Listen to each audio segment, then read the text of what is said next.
David Smith here with another Flip Classroom video. 3 tips before we start. First, remember you can pause the video anytime to catch up with your notes.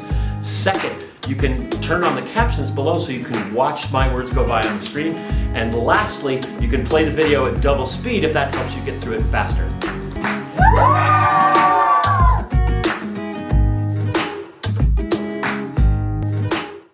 In today's lesson, we're going to start with data. And then we're going to use data to create a trigonometric model that explains the data.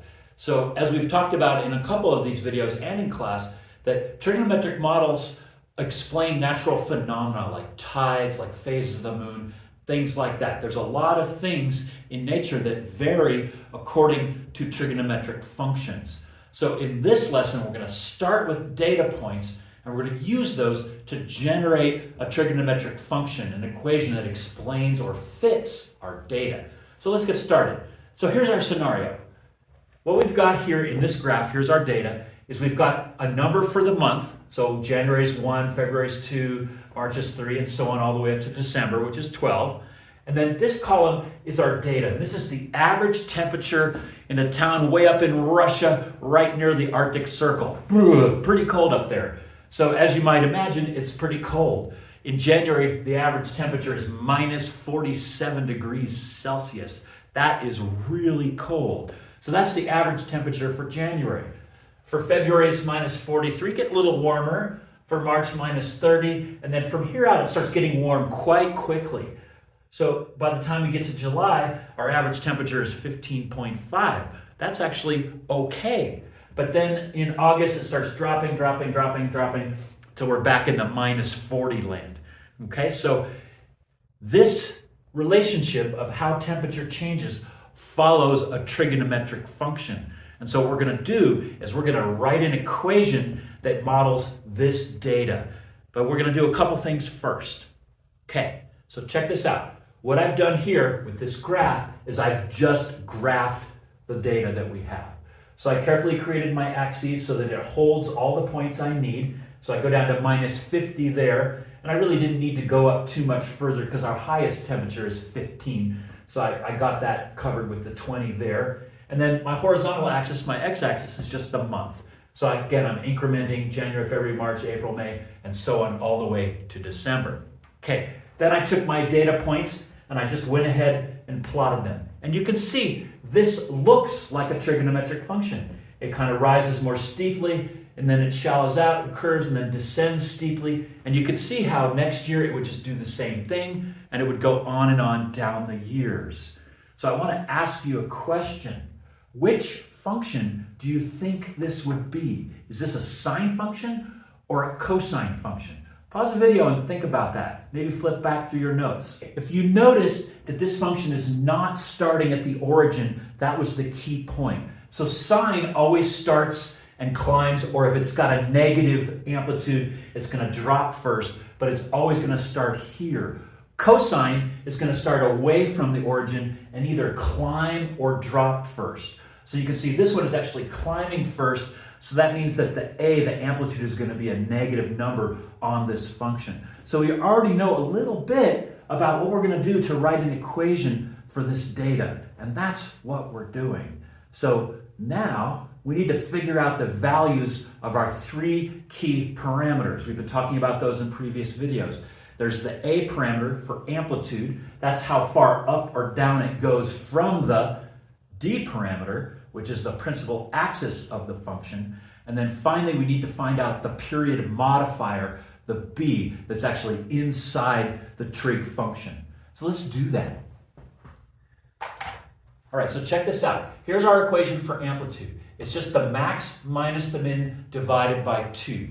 So go ahead and look at your data, pause the video, and put that little equation together and find your result. Okay, so here's what I get. My max is 15.5. That's right out of the table. That's the highest temperature that we get. And then my min is minus 47. That's the average temperature in January. So I have my max and my min, and I did my numbers, crunched it, got my calculator out, and my A is 31.25.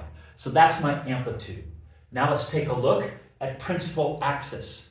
So go ahead, here's your equation. This is the max plus the min divided by 2. So this was minus, this is max plus min divided by 2. Pause the video, put the numbers in, do your plug-in step, and tell me what D is. Okay, here's what I get. Again, here's my max, 15.5. Here's my min, minus 47. So now I'm adding the negative, which means I'm subtracting, divide by 2, and I get for my D is minus 15.75. Let's circle these values because we're going to need them. Okay, last one, period. Now the equation for the period is the period itself is 360 divided by our period modifying parameter, which is our B. So go ahead and pause the video, plug in that, and figure out what your B is going to be. All right, let's see how you did.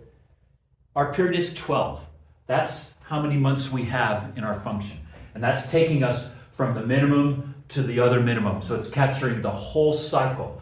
So our period is 12. So 360 over B equals 12. If you solve that, you get 30 for B. Okay? So now we have our three values. We know we have cosine. We know we're starting negative. So what I want you to do, pause the video now, and I want you to write that equation that fits that data. Okay, let's see how you did.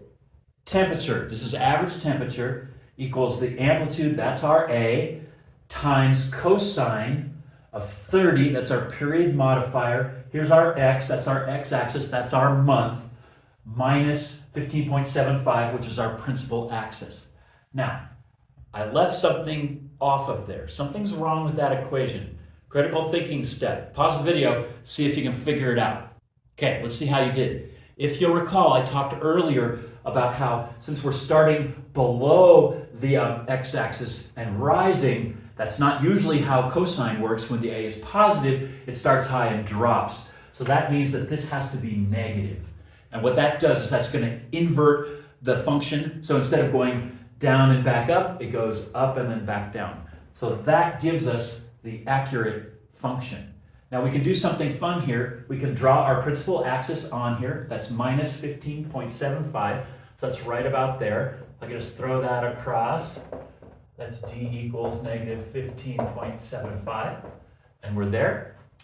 Okay, so the last thing I want to do is take a quick minute to show you how to put this function into your fancy schmancy calculator. So you can do that. In fact, I recommend that you do that for all these problems just to see if the graph on the calculator looks similar to your graph on your plot. Now, just for fun, let's do this. Okay, there you go. Now, if you're familiar with making least fit lines, this is another thing that you can do on the calculator. If you put the data points in there, then you can tell the calculator to come up with a least fit line for the data, and that will give you a trigonometric function. Maybe identical, maybe a little different. They can be expressed differently to match the same data, but you could try that.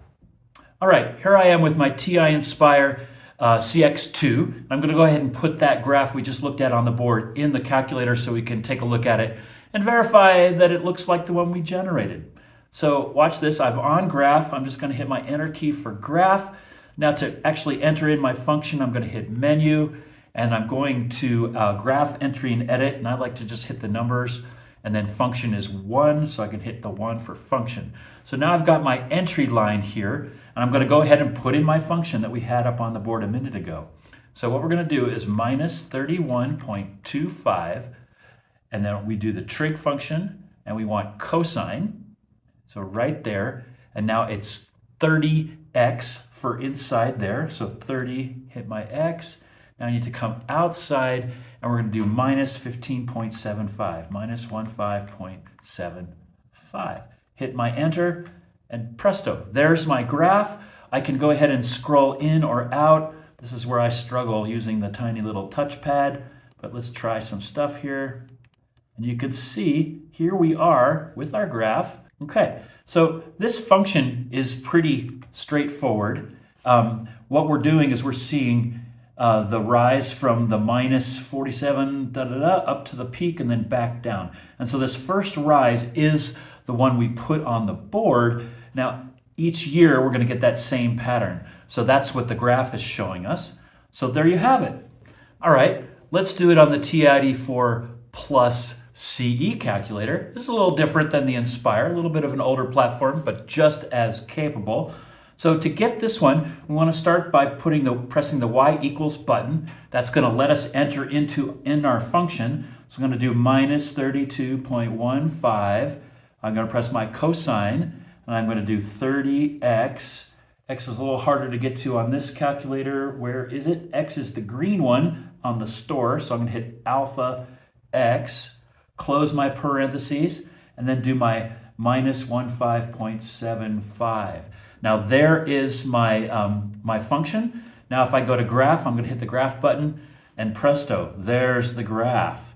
Now you might be wondering how I got this graph to show up so nicely in the window, and because usually when you do this, your graphs are kind of weird and it's difficult to manage.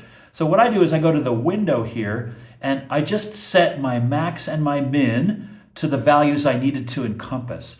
So for x, actually, let's try that with -1 in there, just to see how that looks. Let's take a look here. Okay, so now it gives me more of the x-axis there. Okay, so check this out. Let's go back to window. We know that our function goes from 0 to 12. Those are the months. I'm sorry, from 1 to 12. So the month number 1 is January, 2 is February, and so on. So my horizontal axis is months, so all I need to do is go from 1 to 15. Now I put this -1 so we can see the whole x-axis. Now similarly, the y, our smallest number is -47. So for grins, I put -60 as my minimum and 20 as my max, which is good because the max in the function is really just 15.5. Now, I learned this the hard way. Check this out. The little minus by the 60 is not given by the negative sign. It's given by this little guy here. So let me clear that. If you go -60 like that, that works. But check this out. If you use the negative sign, it looks fine. It lets you enter in there, but if you try to move away, you get this error. So go back in there, and you want to put that negative sign in there, and now we're happy, and we can go back to our graph. So there's our function. I forget how I start that. Does it go? Here, I hope the video was helpful. Now that you've watched the video, write down any questions you still have so you can remember to ask them in class next time we meet. Also know that you can watch the video again if you want to deepen your understanding or patch up any gaps. Finally, give me a like and subscribe if you enjoyed it. Yeah!